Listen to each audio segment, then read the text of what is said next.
Welcome students, welcome back to my channel. So last time I explained you about the concept of fractions. So today we are going to understand about mean, median and mode. So our today's topic is understanding mean, median and mode. So you all know that mean, median and mode, you must all be aware that it is the topic that is the part of statistics, right? And statistics, we all, all over the world, we use this concept. So today I am welcoming you to the wonderful world of statistics. So we are going to learn about this concept together. Okay. So first of all, but today I am just telling you what all we are going to cover in this lecture. So first we are going to learn about the term, what do you mean by statistics? And secondly, we are going to understand what do you mean by a mean, what exactly mean, what exactly median is. And thirdly, what is mode. After learning this concept, we are going to compare and contrast qualitative data with quantitative data. So I'll be explaining you what is the difference between qualitative data as well as quantitative data. Okay, so let's get started. So first thing that I already told you, we are going to understand, well, I welcomed you to the world of statistics. So we are going to learn what exactly this word statistics means. Okay, so statistics, it is nothing. It is just the branch of mathematics that deals with the collection, the analyzation, the interpretation and the presentation of data, right? So it helps us in gathering lot of information from different sources, and then to understand exactly what are the patterns, and then making inferences about what the world around us. Okay, so this is known as statistics. So I'll repeat, it is just a branch of mathematics that deals with the collection, the analyzation and the interpretation and the presentation of a data, right? Okay, correct. Let's move ahead now. In statistics, I was talking something about data. Now what exactly this data is, right? As I have written here, data is nothing. It refers to any kind of facts, figures that are collated or with the intention of being presented, interpreted, and analyzed. So I'll just make it more simple. So data can come in many forms, right? It can be in the form of text, it can come in the form of observation, it can be in the form of figures, or you can say images, numbers, graphs, or symbols, and so many things, right? Etc.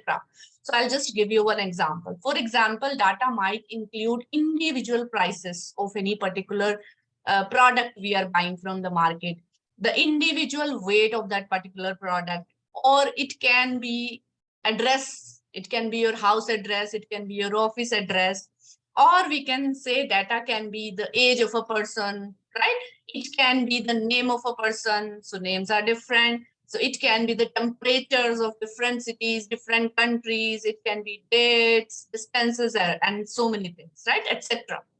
So basically, what exactly data is? Data is just a raw form of knowledge that we collect, and on its own, it doesn't carry any significance or purpose. It's just a raw form of information that you collect from the world around us. Okay, so hope you understood about data. So let's move ahead.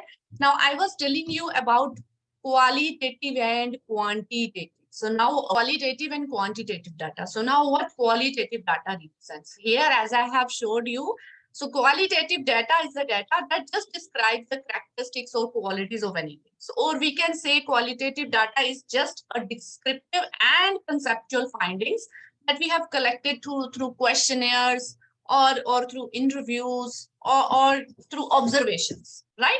So that is a kind of qualitative data, or what we can say, analyzing qualitative data allows us to explore different ideas, and further it explains what quantitative. So both are interrelated.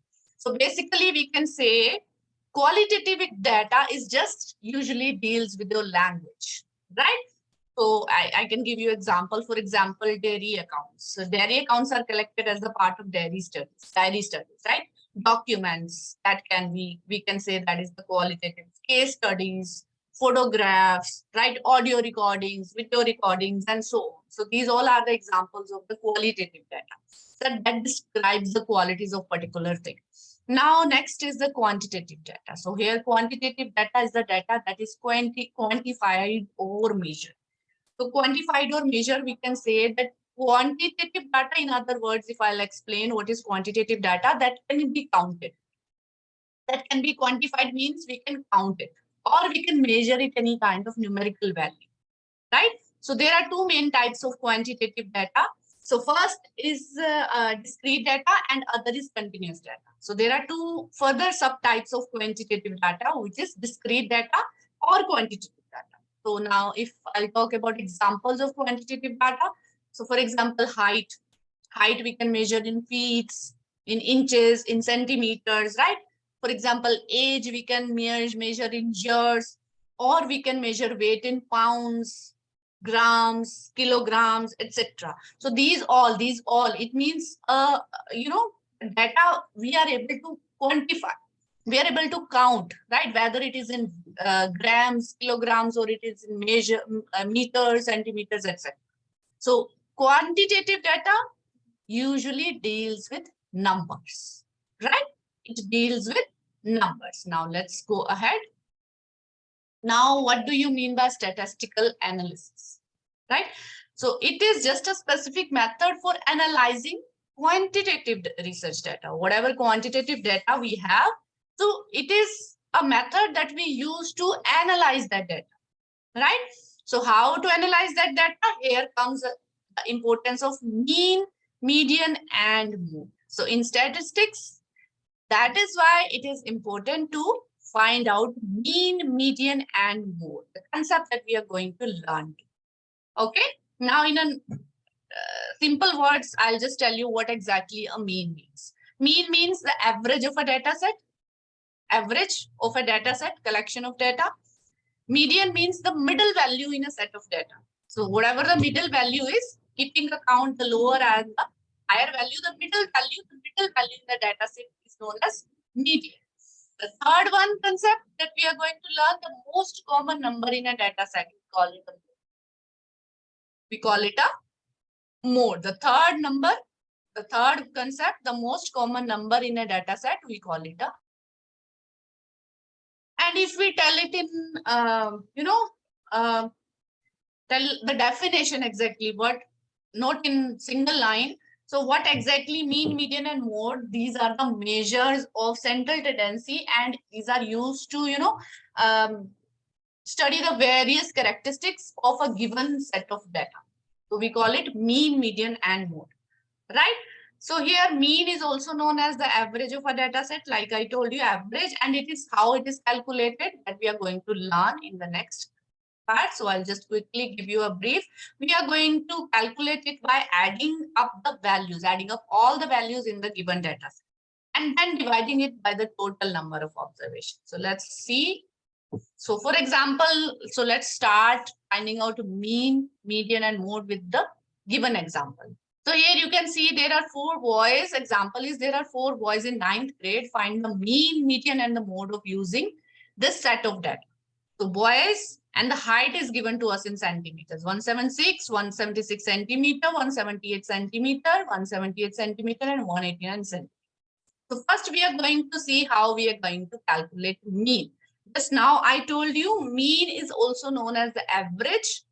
And how we are going to calculate? We are going to calculate by adding up all the values in the data set and dividing it by the total number of values in the data set.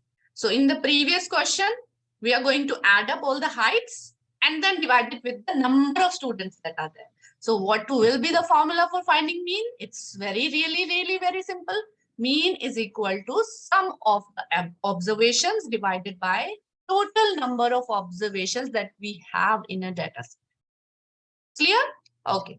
Next, now the same example I am taking, how to find out the mean. So just now I told you mean is to find out by adding up all the values in the data set. So first step is to add up all the values. Second step is to divide by the number of values in this. So in this example, there were 4 values. So for all four values, we have added up together to 721. And there were total 4 values. Total number of observations were 4. So 721 divided by 4 equals to 180.25. 180.25 is the mean of that particular example. Okay, so it was simple. Let's go ahead. Now, what do you mean by mode? Mode, just I told you, mode is the value that appears most frequently in the data set. So exactly we are going to use this formula to find out the mode, where L stands for lower limit of a mode class, the data set that is given. H stands for the size of the class interval. What is the size? Fm stands for the frequency of the model class. F1 is the frequency of class preceding, and F2 is the frequency of class succeeding the model class. So this formula we are going to use to find out mode in a given data set. So let's find out mode. And one simple trick, one simple way to find out, to first, whatever the values are given, just arrange all the numbers in ascending order. The number that appears most often, we are going to refer it as a mode. So in the example that we have taken, for which we calculated mean also. So here are the values: 176, 178, 178, 189. So what exactly is? So we have written all the numbers in ascending order. Now it is very easy to see that mode is 178, as it is the only one that occurs twice in the data set. So 178 is the mode. And last one is to find out median, right? So what do you mean by median? Median is itself is telling it is the middle value, right? So it is the middle value of a data set which separates. What exactly it does? It separates the highest and the lowest. It separates the highest and the lowest values equal. So it is calculated by arranging the data set in order from lowest to highest and finding the value in the exact middle. So there are different formulas to find out for odd and even numbers. If n is an odd number, then we are going to use this formula. Median stands for median equals n plus 1th by 2, n plus 1 divided by 2th term. Or if n is an even number, then we are going to use this formula, n by 2th term plus n by 2 plus 1th term divided by 2. Here n is nothing, it is just the number of observations in the given data. Hope it is clear. Let's proceed and see the same thing with the help of the previous example. Now, how to find out median? So to simply, what we need to do, you simply need to arrange all the numbers in ascending order. Then we just need to determine which is the middle one. So in this example, however, it's an even number. There are two numbers in the middle, right? It's an even number. There are two middle numbers. If you have an even number, what we need to do, and exactly 2, then what we need to do, we need to take the average of both numbers. So how to take average of both numbers? Numbers are 2, 178, 178. So we are going to add up and divide them by 2. So the median in the given example will be 178 as well. So this is all about mean, mode, and median. So I'll just tell you in the end, I'll just tell you a very simple and easy way to remember what exactly mean, median, and mode mean. So mean is just simply average. The median is the middle of the data set, and the mode shows up the most, right? Mean is the average, median is the middle, mode shows up the most. So stay tuned. Hope you enjoyed the lesson and learned about median, mean, and mode with me. So stay tuned. We will learn more such mathematical concepts tomorrow. Thank you so much. Bye-bye. Have a nice day ahead and wait for my next lecture. Bye-bye, kids. Thank you. Thank you so much.